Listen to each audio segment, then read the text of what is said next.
Lucas 16 é o nosso texto, a história do rico e do mendigo, e nós abordaremos em um ângulo específico. A nossa chave de leitura será o inferno, que é um dos temas da passagem. Faz tempo que eu não falo sobre o inferno aqui, já falei, mas faz tempo. Tem gente que nem fala mais do inferno. Se fizermos uma pesquisa, talvez vamos nos surpreender, cada vez se fala menos do inferno em igrejas, cada vez menos pastores talvez estejam dispostos a tocar nesta questão, talvez porque há uma certa resistência, até uma aversão, uma censura, por assim dizer, do assunto, especialmente quem cresceu longe da Bíblia, longe da igreja, sem aprender nada sobre a fé cristã, pode ter essa resistência, esse preconceito, mas muitos que cresceram com essa ideia do inferno, muito dentro do repertório, também podem hoje já repudiar um pouco essa conversa. E às vezes essa dificuldade ela é justificada. Ela é. Nem sempre, mas muitas vezes ela é. Porque por um lado nós cristãos, nossas igrejas, pastores, a gente pode ter apresentado a doutrina do inferno de uma forma equivocada. E tem muitas formas que alguém pode explicar isso de uma forma equivocada. E aí contribuir para essa mistificação, deixar tudo dentro de um mito. Pelo menos eu lembro de duas formas que a gente pode ensinar errado a doutrina do inferno, né? Uma é quando a gente ensina ela com um sorriso no rosto. Quando há uma presunção, quando há um regozijo da nossa parte.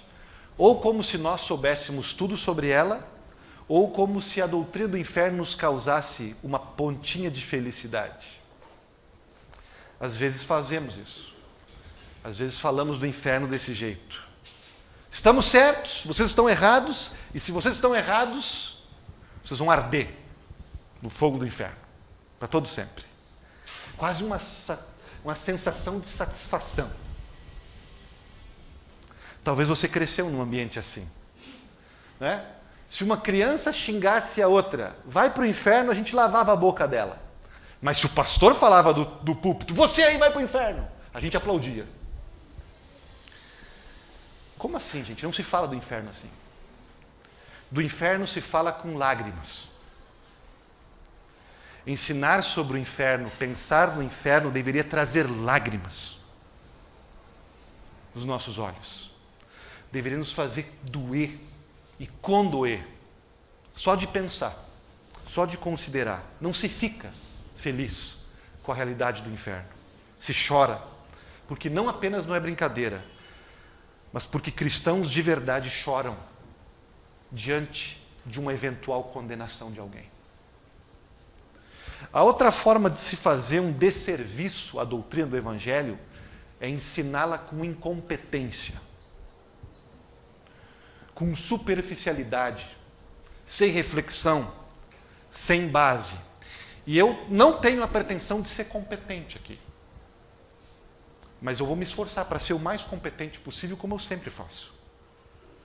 Não vou lhe garantir que eu vou conseguir, mas eu lhe garanto que eu não vou ensinar essa doutrina com alegria. Ensino porque é preciso ensinar. Ensino porque Jesus ensinou sobre o inferno. Jesus foi quem mais ensinou, na verdade, sobre o inferno. Se você admira Jesus de longe ou segue ele de perto, não tem como evitar, não tem como dar uma meia volta aqui. Porque encontramos Jesus falando muito sobre esse assunto. E o texto de hoje é um deles. Um deles. Antes de abordar o tema do inferno nessa história, que alguns dizem que é parábola, outros não sabem se é parábola, não importa tanto, vamos primeiro conhecer um pouquinho da história que Jesus contou. O primeiro ponto é que há uma grande diferença, há várias, mas há uma grande diferença entre dois personagens. Jesus contava muitas histórias com dois personagens em contraste. E Jesus fala nesse texto da identidade deles. Ele dá alguns detalhes e a gente vê que eles estão em absoluto contraste. Um é totalmente diferente do outro. Bom, já sabemos, né? Um é rico e o outro é pobre. Um se veste com roupas caras, com roupas de grife. o outro se cobre com sacos e panos velhos. Um faz festas todos os dias no conforto de sua casa, o outro passa fome na rua, sonha com as migalhas que caem da mesa. Nem isso ganha. E por último nos é dito que o rico teve um funeral espetacular. Foi enterrado com pompa, com homenagens, com comoção. Mas não se faz nenhuma referência ao enterro do pobre. Talvez foi jogado numa vala comum. Desconhecidos. A diferença entre eles não pode ser maior, só que se nós pararmos por aqui, vamos deixar de perceber a principal diferença que Jesus falou sobre eles. Mais que tudo que eu falei. O maior contraste dos dois. Qual é? Um tem nome, o outro não tem. Ah, pastor, mas isso deve ser um detalhe do texto, um detalhe sem consequência nenhuma para o entendimento. De jeito nenhum. Jesus não dava ponto sem nó. Jesus é um mestre da comunicação e conta histórias como ninguém. Ele está sendo completamente intencional em deixar esse contraste na parábola. O fato de um dos personagens possuir um nome é absolutamente original.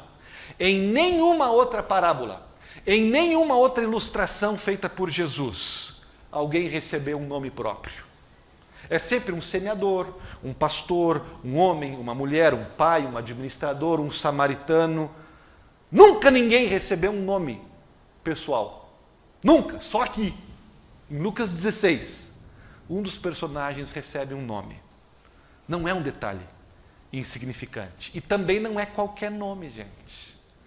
O nome dado é Lazarus, que significa Deus é minha ajuda. Um personagem recebe um nome próprio, o outro não. O que está sendo ensinado aqui, gente? Versículo 25 diz que Abraão disse para o rico sem nome: meu filho, você já ganhou na sua vida todas as coisas boas, traduzido por bens, todas as coisas boas. Os filósofos, desde Aristóteles, passando por Kant, têm falado disso. É o summum bonum. Já ouviram falar? O que é o summum bonum? São as coisas mais boas da vida. Summum bonum, o top do top. O ponto principal da vida. Eles debatem sobre o que seria, o que é o principal, o que é isso que deve ser buscado, as coisas mais excelentes da vida. No texto a gente sabe que o rico sem nome fez suas escolhas. O rico sem nome escolheu o que seria para ele o summum bonum. Ele viveu do seu jeito e foi atrás dos seus sonhos e ele teve o seu naco de coisas boas. Que coisas boas são estas? São coisas suas. São coisas que ele podia realizar. São coisas que ele podia comprar. São coisas que ele podia conquistar. São coisas suas. A ajuda que ele precisou, que eventualmente buscou, ele buscou sempre dentro de si próprio. Nas suas riquezas, no seu status, ele construiu a sua vida ao redor da sua própria força. Ao redor dessas coisas, diferente do pobre coitado com nome. Diferente do Lázaro. Lázaro é Deus é minha ajuda. Não tenho nada. Deus é tudo que eu tenho. Deus é as coisas boas da minha vida. O que isso nos ensina, gente? Isso tem a ver com identidade. O rico não recebe um nome, como que nos deixando ver que há uma lacuna imensa sobre a sua identidade mais básica. Porque ele construiu sua identidade em algo que não podia definir ele de verdade. Porque ser rico pode te definir por um tempo, mas não te define para sempre. Ser conhecido, ser popular, ser aplaudido, ser exitoso, pode te definir por um tempo, mas é palha no longo prazo. É areia, é superficial, não pode te retratar nem para sempre e nem no teu íntimo. O rico escolheu definir-se assim. Ele construiu sua vida ao redor de sua riqueza, e quando a sua riqueza se foi, ele ficou sem nada. Não ficou ninguém. Ele perdeu o chão, ele perdeu o sentido, ele perdeu o seu eu. Se você constrói a sua vida em Deus, se você se autodefine pelo que Deus diz que você é, um indivíduo especial, amado, valioso, um filho dele, mesmo que você perca todas as outras coisas da vida, você nunca perde essa identidade. Porque ela é de verdade, porque ela é eterna, porque ela suporta circunstâncias, suporta crises econômicas, crises sociais, crises emocionais, crises médicas, crises políticas. Ela suporta até a morte. A identidade acompanha os caras no outro mundo. Você pode ganhar coisas ou pode perder coisas, mas você sempre mantém a tua essência, o seu ente, a sua identidade. Você pode perder tudo, mas nunca perde a si mesmo. Nunca perde o seu eu. Não importa a circunstância, porque nenhuma circunstância, nenhum pecado, nenhuma doença, nenhuma queda, nenhuma crise afeta, em última instância, te afasta, em última instância, de quem você é, aos olhos de Deus. Lázaro não tinha nada, mas tinha uma identidade. Tinha um nome. Lázaro passou pelo pior, até mesmo pela morte, mas permaneceu com a identidade dele. Conservou seu nome. Interessante. O rico não tem nome. Por que não tem? Porque se você construir sua vida e sua identidade na sua carreira, nos seus filhos, no amor da sua vida, no seu talento, no seu status, no seu doutorado, na aprovação dos outros, ou em qualquer outra coisa, boa ou não, legítima ou não, se você construir sua vida em qualquer coisa que não for o amor de Deus em Cristo, no fim das contas, tudo, absolutamente tudo, quando você perder, você se torna um anônimo. Um ninguém, sua identidade derrete. Você não apenas se torna infeliz, amargo, o drama é maior, você se perde. Não há um você real. Você não se reconhece. Você não se sente nem amado e nem sabe para quem você e para que você está vivendo, nem mais quem você é. É um detalhe importante na parábola, gente. E é decisivo tanto para a vida como para a morte. Por isso eu não posso deixar de colocar essa pergunta para vocês, meu povo, nesta manhã. Quem é você realmente? Você tem um nome? Ou você, no fundo, é apenas um profissional, um doutor, um médico, um pai, um filho? Quem é você? Existe uma identidade durável, saudável, verdadeira, debaixo de você, por trás de tudo. Ou você está caminhando para o anonimato. E aí chegamos na questão que eu disse que seria a chave para mim hoje, que é a questão do inferno. Falar disso aqui na Zona Sul é um tanto desafiador. De novo, muita gente tem dificuldade com esse assunto e eu sou sensível com qualquer um que tenha. Respeito, de verdade. Muita gente já abandonou a igreja por causa dessa conversa de céu e de inferno. Não conseguem ver razão nenhuma para a existência desse lugar. Muitos nem acreditam. Mas é o tema desta parábola. Lázaro morreu, diz o texto, e foi para o céu. O rico morreu, diz o texto, e foi para o inferno. Topos, a um lugar geográfico. E do inferno o rico começa a interagir. E a gente consegue perceber algumas coisas de lá. E a gente também pode buscar informações em outros textos, porque a Bíblia fala muito do inferno, sua realidade, suas características. O Antigo Testamento fala, o Novo Testamento fala também, Jesus falou muito. Normalmente as imagens são metafóricas, mas as imagens metafóricas não significam que o lugar é metafórico. Na Bíblia, o inferno é um lugar literal, é um lugar real. Tem um CEP Algumas características interessantes, gente. Fala-se no texto de mundo dos mortos, né? Fala-se de algo para depois da morte, fala de algo para sempre, que ecoa pela eternidade, que não se acaba, né? Como se nós não fôssemos desaparecer.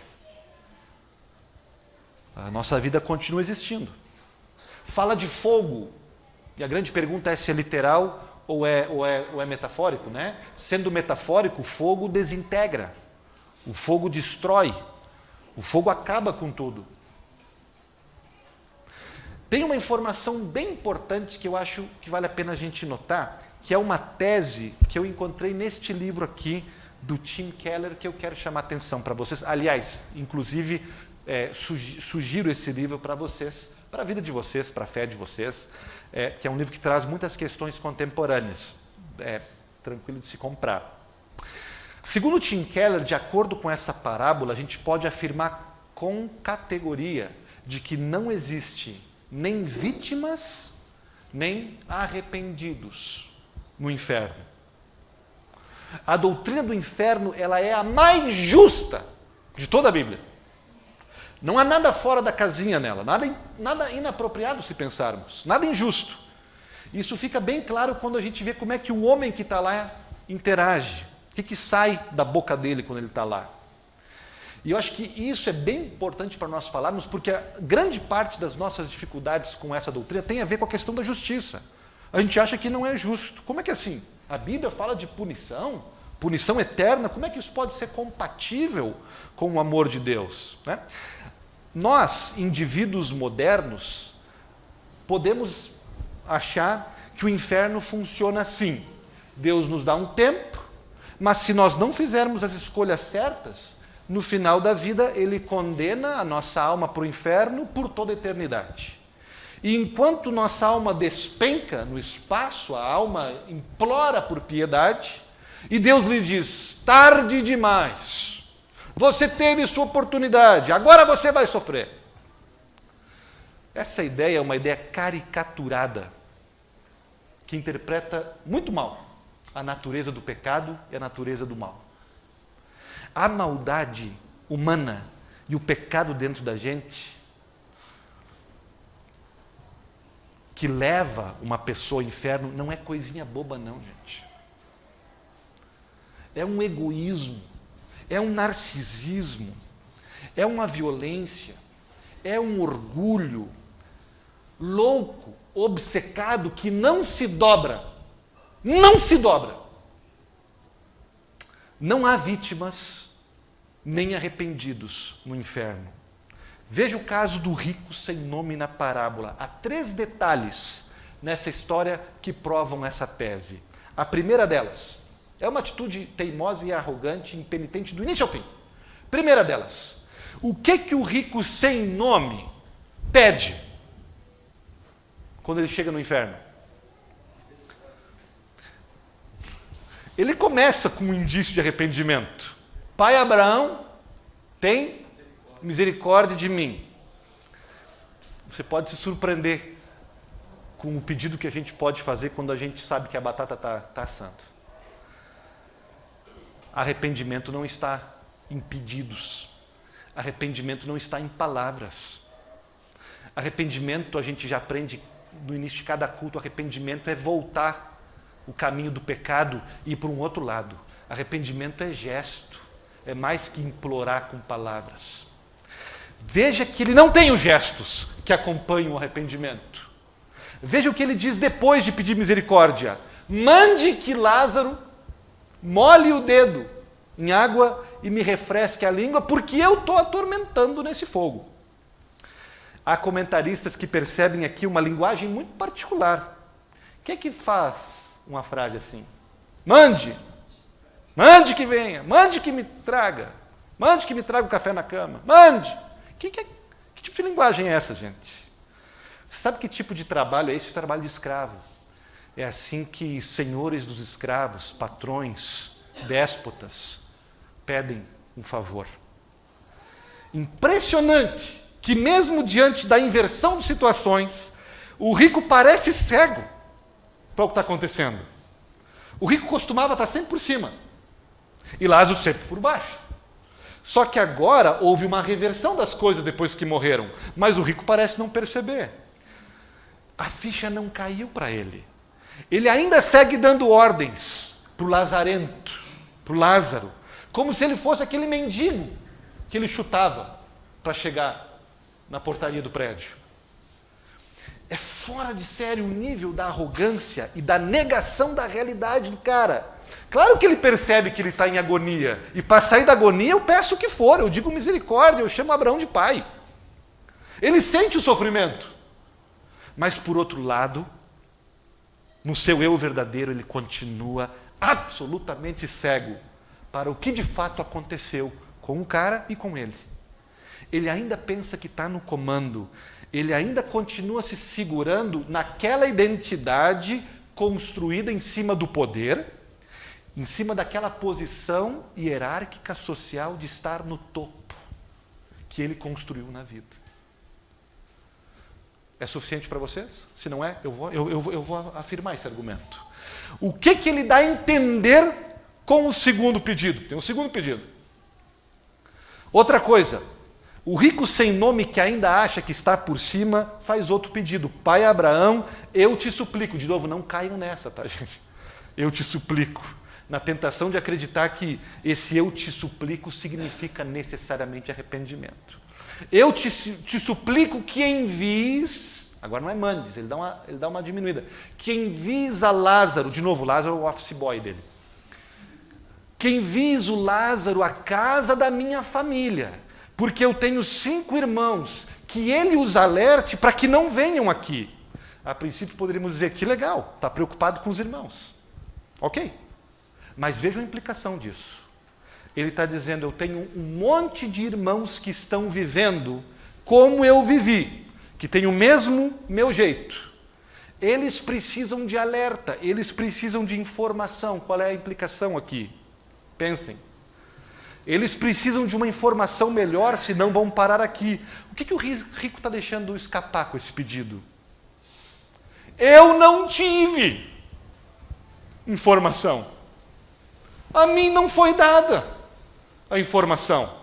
Eu não recebi informações suficientes. A igreja não me chamou, eu não tinha, meu pastor não foi um capelão particular toda hora me ligando. O pedido revela uma queixa. Eu nunca tive, Deus nunca me deu, nem a mim, nem a minha família, informações suficientes sobre a vida após a morte. A culpa não é minha, a culpa é de Deus. A culpa é do outro. Incrível a dose da negação, de transferir culpa, da cegueira espiritual de uma alma dentro do inferno. Ele não acha que é totalmente culpado. Ele se considera, pelo menos em parte, um injustiçado. E para fechar, um outro detalhe importante. Para mim é um arrasa-quarteirão. O que o rico sem nome não pede? Sabemos o que ele pede. E o que ele não pede? O rico sem nome, Laures, não pede para sair. Muito bem. Por quê? Talvez porque ele sabe que é impossível. Mas talvez ele nem está pensando sobre isso, nem considera a opção. O rico sem nome não pede para sair. Ele não pede nunca perdão pelos seus pecados. Ele não pede para ir para o céu. Ele não pede para estar junto com Jesus. Ele não pede para estar junto com Lázaro. Porque eu sei que muitos aqui querem ir para o céu, para estar com Jesus. Você quer ir no céu também estar com aquela pessoa que você não gosta? Pense sobre isso. O rico continua viciado no comportamento que ele desenvolveu. Gente, esqueça a imagem que a gente tem que o inferno tem portões que estão cheios de marcas de unhas, de gente que no desespero arranha e pressiona para sair de lá. Me tira daqui, socorro, me tira daqui. Esqueça a imagem de Deus do outro lado. Ha, ha, ha. Tarde demais. Gente, a frase não é minha. É do C.S. Lewis, se eu não me engano. A porta do inferno está fechada por dentro. Por dentro. Quem está lá não quer sair. Os seres no inferno sofrem, mas antes de qualquer coisa é um sofrimento que eles trazem para si. Tão destruidor e doloroso quanto as chamas incontroláveis. É um sofrimento causado pela natureza da arrogância, pela natureza da paranoia, pela natureza da autopiedade. Coitadinho de mim, sempre se vitimizando. A certeza de que todos estão errados, de que todos os outros são idiotas, que todos os outros não sabem o que fazer, para onde ir, em quem votar. Os outros são idiotas, eu sei tudo. A humildade que a gente vai perdendo nessa vida, lá, se desintegra com fogo e se perde por completo. E com a humildade vai junto a sanidade. Eles estão presos para sempre numa prisão do egocentrismo e o seu orgulho só faz crescer. Para sempre continuarão a se despedaçar e a despedaçar qualquer um que não seja eles mesmos. Em grande escala, gente, isso é o inferno. Lembram como Milton, no Paraíso Perdido, colocou a situação? Ele coloca o diabo falando assim: é melhor reinar no inferno do que servir no céu. É melhor mandar no inferno do que obedecer no céu. É isso, gente, o que cada coração desordenado, delirante, pecaminoso acredita. E é para lá que eles querem ir. Deus não está dizendo, gente, onde é que eu posso colocar essa gente? Deus, no máximo, no final, diz o seguinte: ok. Chorando. Ok. Se é realmente isso que você quer. Se não tem outro jeito. Se você não quer saber de mim, e não quer saber do Tardelli, do Paulo, se você não quer, então, ok. O inferno nada mais é do que você ter depois da morte aquilo que você implorou para ter durante a sua vida. Do que você construiu tijolo a tijolo com as suas atitudes. O inferno é uma escolha sua. Como disse C.S. Lewis no seu capítulo sobre o inferno, no livro O Grande Divórcio, o inferno é o maior monumento à liberdade humana. Não queríamos que Deus nos deixasse livres para escolher? Está aí. Tem gente que escolhe isso. Tem gente que escolhe viver assim. E Deus, então, no final, concede o desejo. Romano já diz isso, gente. Deus os entregou. Deus desistiu. Deus disse: eu fui até o último. E quando não dá mais, obrigado, eu não levo ninguém para o céu. Pela goela, eu não levo ninguém. Ninguém vai ser forçado, empurrado por Deus. Ele vai perseguir você com graça e misericórdia até o último suspiro. Mas Ele não vai empurrar à força ninguém. Liberdade humana está sendo honrada aqui. Aquilo que a gente sempre pediu.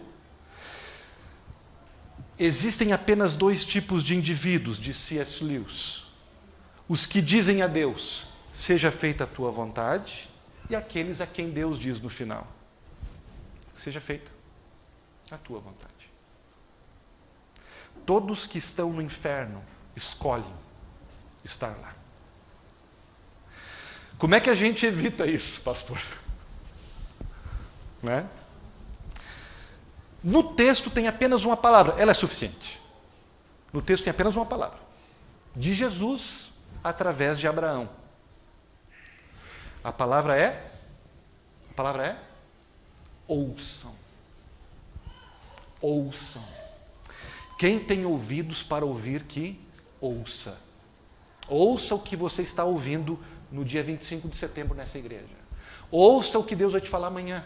Ouça o que Deus te falou desde a tua infância. Ouça. Jesus coloca um diálogo de Abraão com um rico sem nome. O cara diz: eu sei o que é preciso para escapar daqui. Eu sei o jeito. Abraão diz: não, você não sabe. Você acha que sabe, mas você não sabe. Quem quiser escapar daqui precisa ouvir a Moisés e os profetas. o Antigo Testamento, a Bíblia. Jesus está nos dizendo como ser salvo, gente. Como não ser salvo e como ser salvo. O que o rico quis para dar para os seus irmãos? O rico quer uma experiência sobrenatural, né? O rico quer um choque emocional. O rico quer uma aparição religiosa do mundo dos mortos. Ele disse, se acontecer alguma coisa espetacular, se acontecer algo, tipo assim, se o Lázaro aparecer, de repente, se um fantasma aparecer para a minha família, pai Abraão, assegure que seja algo bem espetacular, sabe? Tipo filme, com todos os efeitos especiais a quem eu tenho direito. Faça o Lázaro levitar, eu não sei, faz alguma coisa estranha, faz alguma coisa milagrosa, faz alguma coisa sobrenatural, bota diante dos olhos deles para que eles se assustem. Ponha medo neles. Assuste eles. Aí, assustados, eles vão levar a sério a religião, as coisas espirituais. O que Abraão responde? Isso não funciona. Porque nunca terão um arrependimento verdadeiro, uma conversão sincera, nunca terão uma transformação de identidade pelo medo. E Jesus vai até mais fundo na última frase do texto, porque o cara diz assim, se alguém sair do cemitério, tipo zumbi, eles vão acreditar. E Jesus faz Abraão dizer, nem assim. Nem se alguém, e aí Jesus bota uma palavra no texto, nem se alguém ressuscita. Ele não pediu ressurreição. Jesus vai mais fundo e diz, nem se alguém ressuscitar. E ele está dizendo aqui algo que tem a ver com ele mesmo.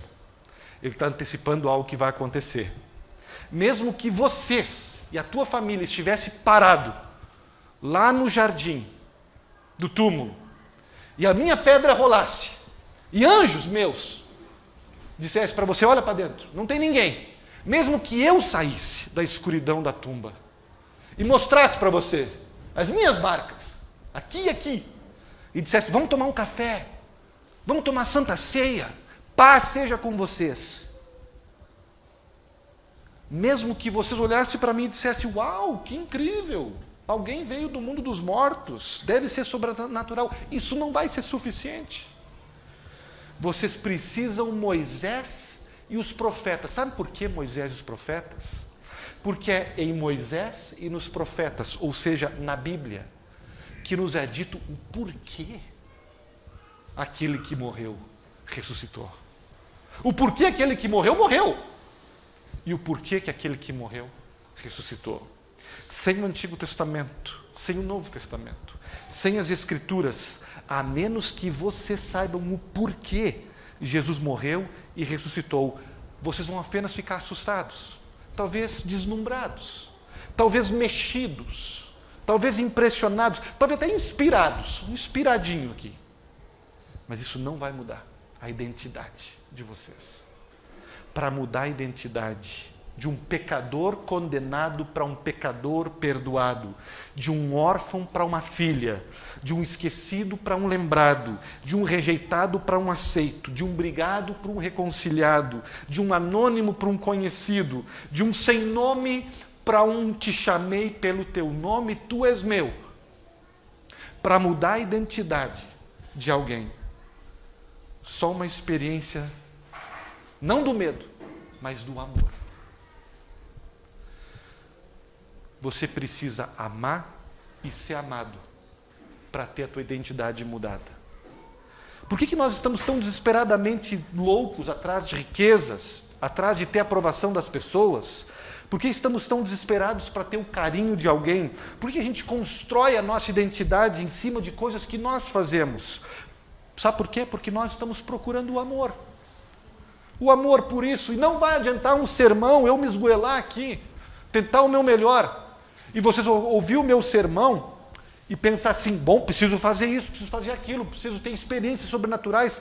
A gente não muda por um ato da vontade, a gente não pode mudar através das nossas tentativas e esforços. Nós não podemos nem mudar e nem permanecer na mudança que foi feita a nós. A menos que ouçamos o que Deus diz.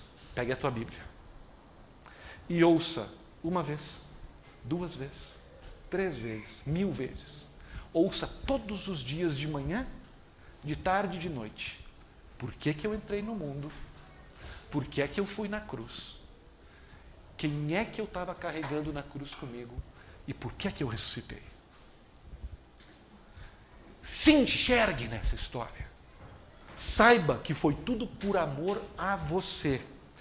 Porque quando você souber por que eu morri e por que eu ressuscitei, você vai saber o que você precisa saber. E o que você precisa saber é que eu amo você.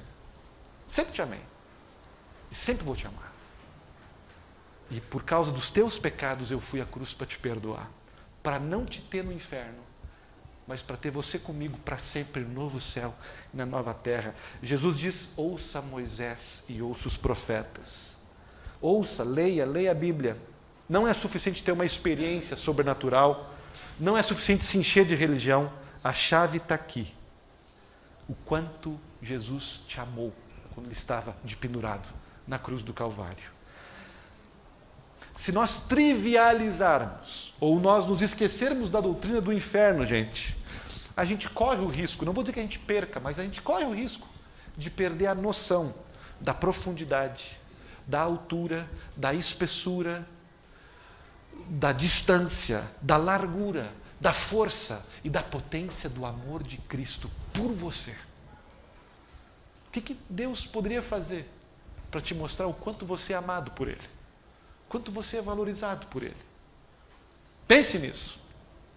E faça de Cristo o seu tesouro maior, o seu sumum bonum. E você ganhará um nome que durará para sempre.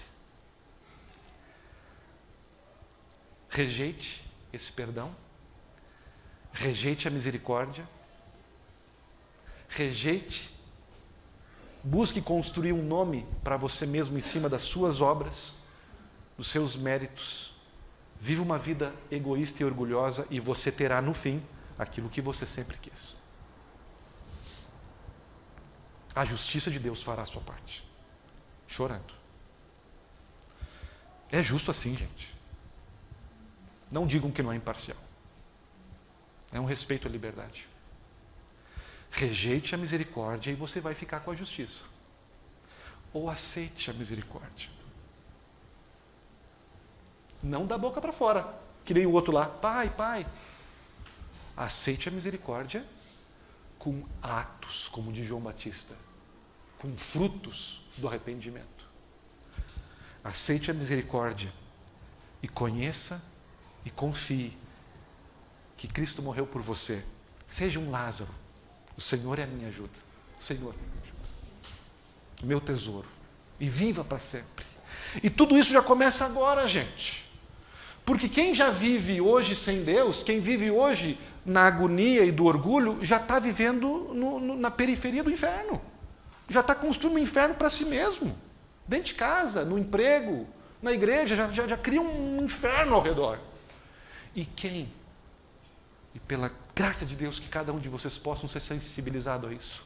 E quem já hoje se enxerga no seu pecado, enxerga o perdão e abraça com Cristo, Lázaro, Senhor, tem misericórdia. Quem já hoje vive isso, já está vivendo hoje uma antessala do céu.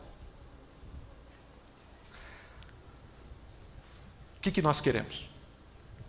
Ficar com as nossas boas coisas da vida? Ou confessar, o Senhor é a minha ajuda? E quem já decidiu e está firme, entenda a urgência e assuma o seu lugar na missão de alertar os outros.